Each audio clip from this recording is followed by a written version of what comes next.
One day, Jesus was making his way from the south to the north. He was traveling from Judea northward to Galilee, and he had to go through Samaria. That may not sound like any big deal to us, but to those in the first century to whom this gospel was written, they knew exactly what that meant. A Jew passing through Samaria was likely to come in contact with a Samaritan. Samaritans and Jews had no dealings with each other. They didn't speak to each other. They didn't do business together. They ignored each other. Jesus stopped at a well, presumably to get a drink of water, while his disciples went on into the village to buy food and had promised to return so that he could eat as well. As Jesus sat at the well, a woman approached. The time was high noon. Again, that doesn't seem like any big deal to us. But those in the first century would have understood what a very suspicious act this was.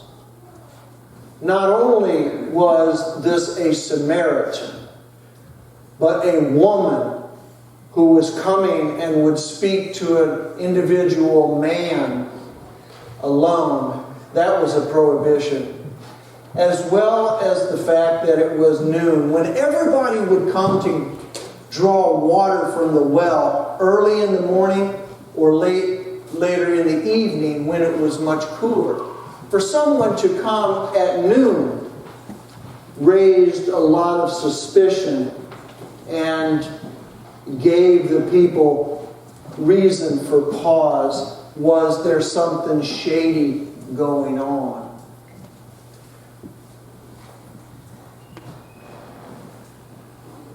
So you can see how the story builds. Social conventions can be a rather strange thing, and they violate who we are as people.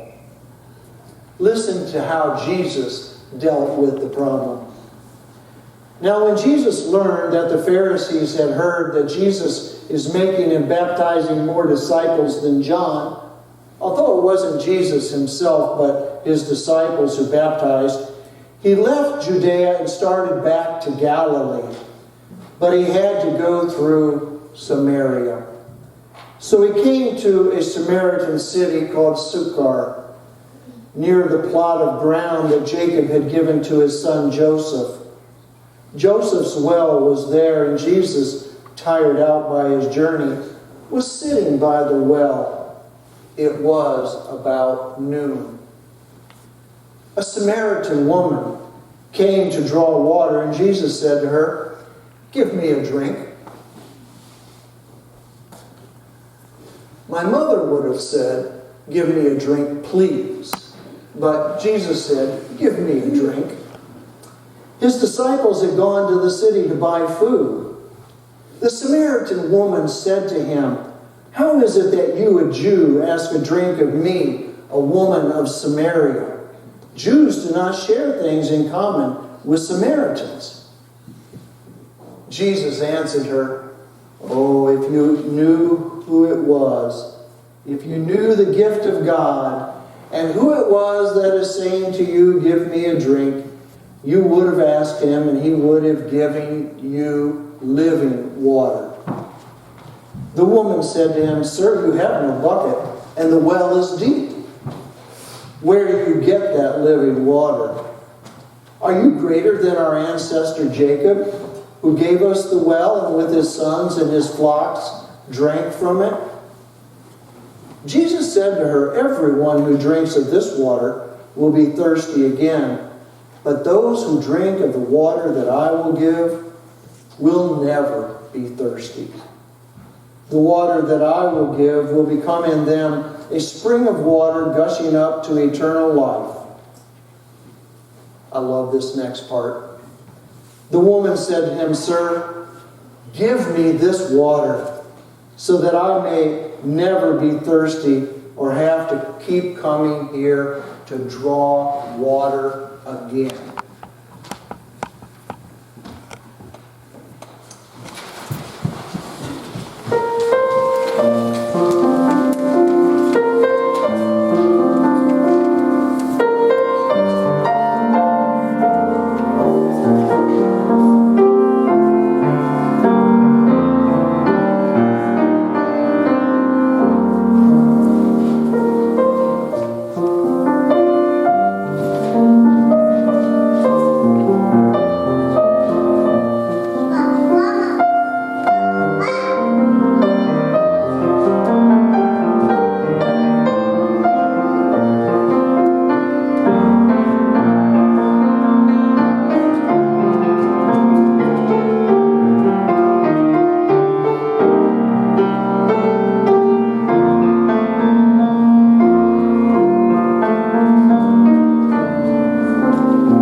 I'm so glad you're here today.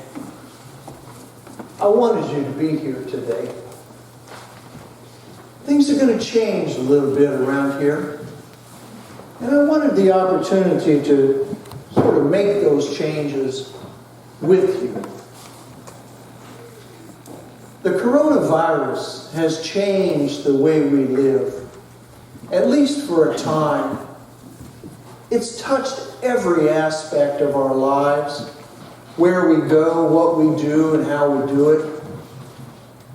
We sing happy birthday or say the Lord's Prayer for 20 seconds while we wash our hands with soap and warm water. We keep 6 feet of distance between us and our neighbors. And I notice that there are a few out there that need to put just a little bit more room between them.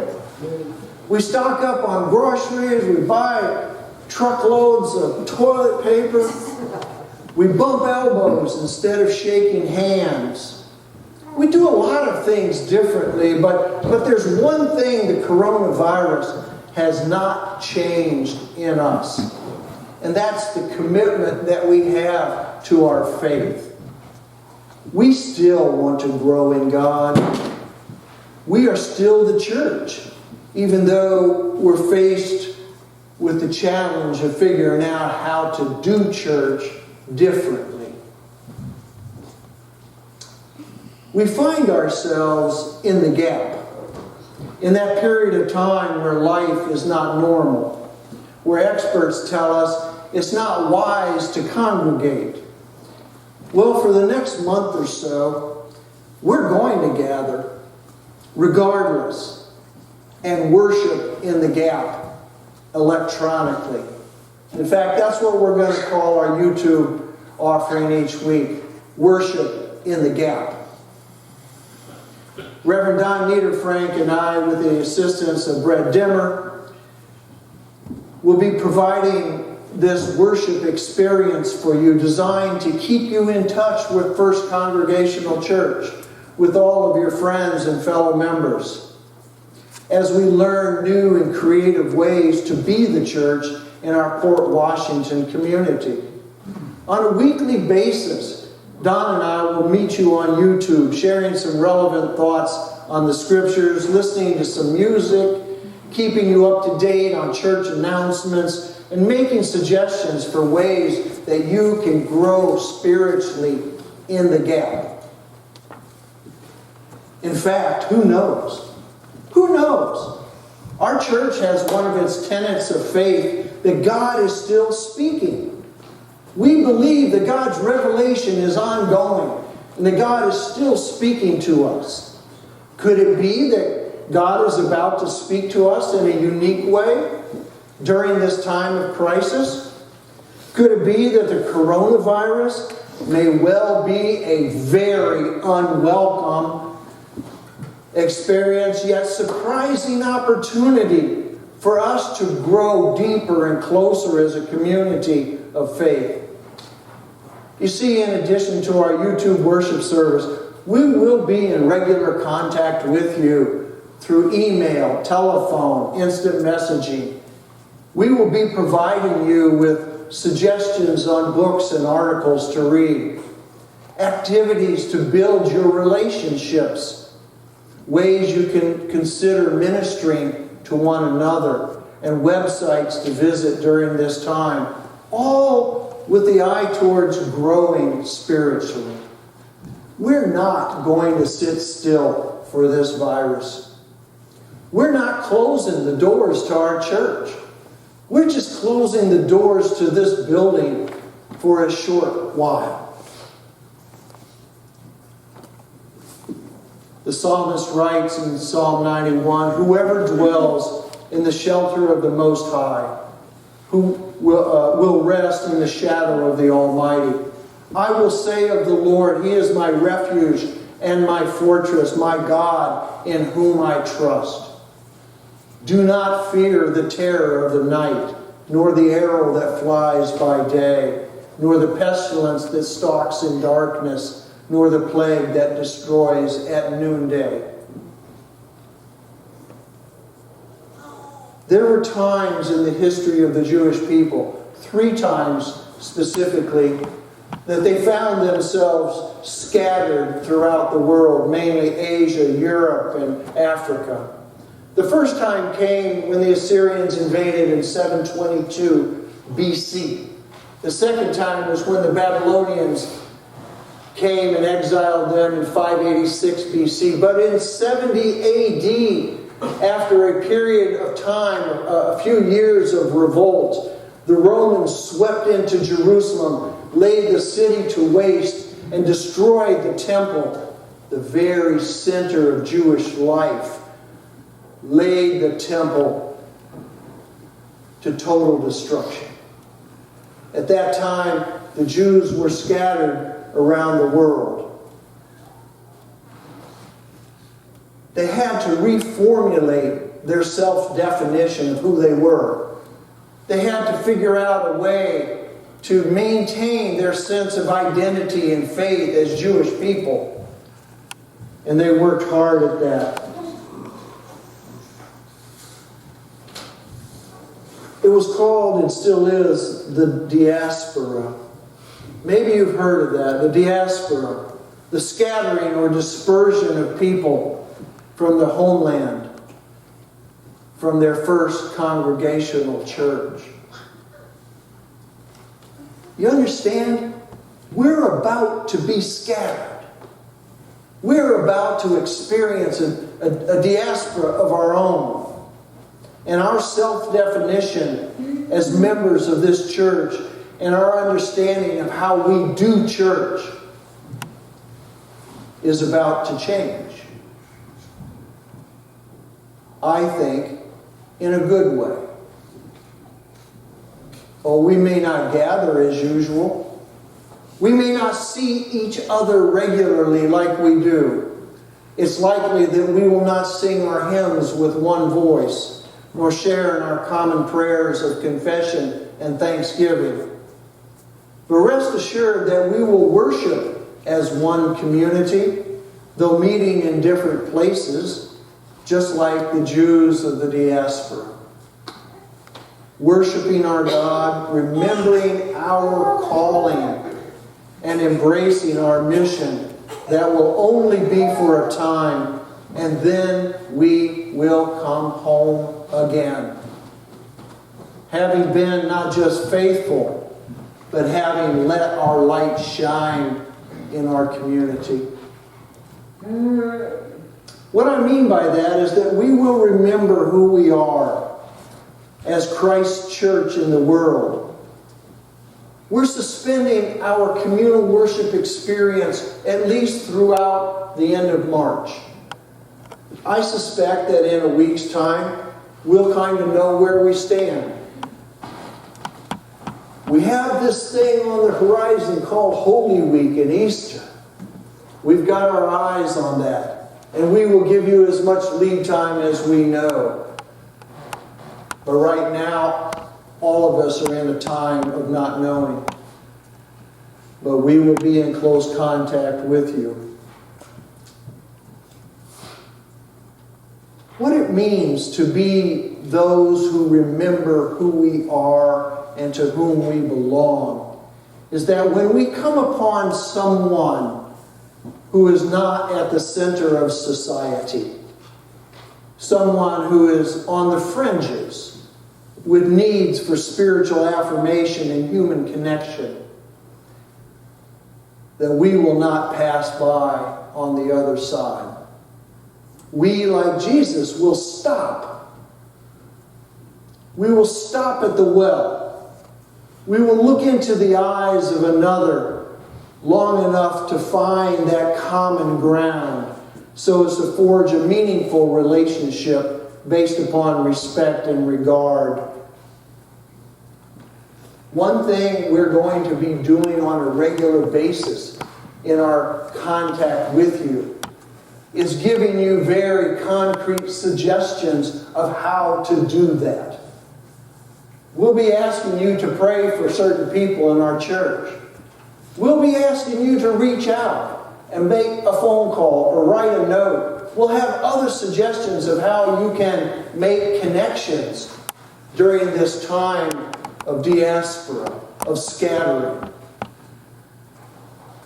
But it's unlikely that that connection will happen unless we are intent on being intentional about treating others with the same measure of mercy and value that was first shown to us. So we will be providing you with some creative suggestions. I know that the coronavirus looks like it will further separate us, but I don't think it has to be that way. In fact, these ideas, we hope that you'll take to heart. And when we come back home again, and we see each other's faces, I suspect that we'll come back with stronger, deeper relationships and ties with one another. It all has to do with what took place at that well and that Samaritan woman. When we look at one another in a way that really means a meeting of two people. Let me close by telling you one last story. In 1923, there was a Jewish theologian by the name of Martin Buber. Maybe some of you have heard of him because he wrote a very influential and critical book entitled I, Thou. I, Thou. Buber's essential point was that there are two ways of relating to each other. We can see each other as objects to be used and discarded. That's what Buber calls I-it relationships. Or we can see others as having feelings, dreams, and needs as real and as important as our own. Those, he says, are I-thou relationships. I can tell you that, think about it, that book was written in 1923. It's 3 years from being a century old. Think about that. And think about how many people's lives have been influenced by that one book and how they look to treat each other as human beings, not just as objects to be used. But I didn't come here today to tell you about that book. I came here to tell you about the story behind the writing of that book. Martin Buber was a professor of philosophy at a German university. And one day, a young student knocked on his door. He needed to speak with Buber because he had just received a draft notice to serve in the German army in World War I. He was a pacifist by nature and afraid of being killed in battle, but at the same time, he was a loyal and patriotic German. He asked Buber what he should do. Buber was in the midst of writing a very difficult paper, and he was very frustrated. And to be honest with you, he was annoyed. He was annoyed at the young man's claim on his time. He said to the student something along the lines, that sounds like a very difficult dilemma. Do what you think is right.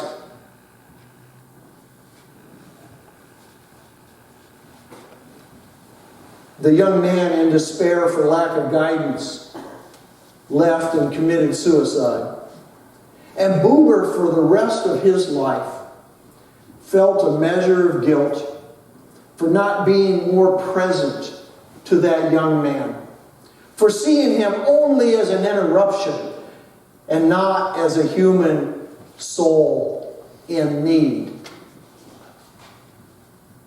When Jesus stopped at the well that day, what did he see? Do you think he saw an object to be used? Or did he see a human person that had needs just like we have?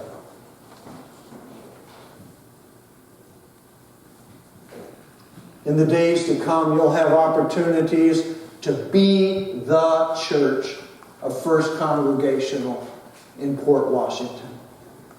I hope you'll take this time seriously as a spiritual exercise to grow your faith, to deepen your relationships and commitments with one another, and to let your light shine.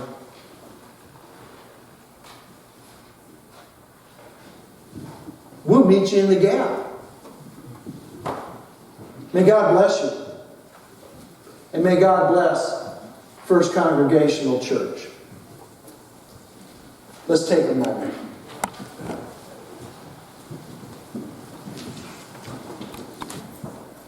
In First Congregational Church, we've got some interesting days ahead of us. Days of opportunity. That we will find ways of taking this crisis and squeezing out of it such wonderful adventure and opportunities to experience God's love and to share that love with others in new, fresh ways. We'll be in touch with you, and we'll look forward to the day that we all come home. May God bless you.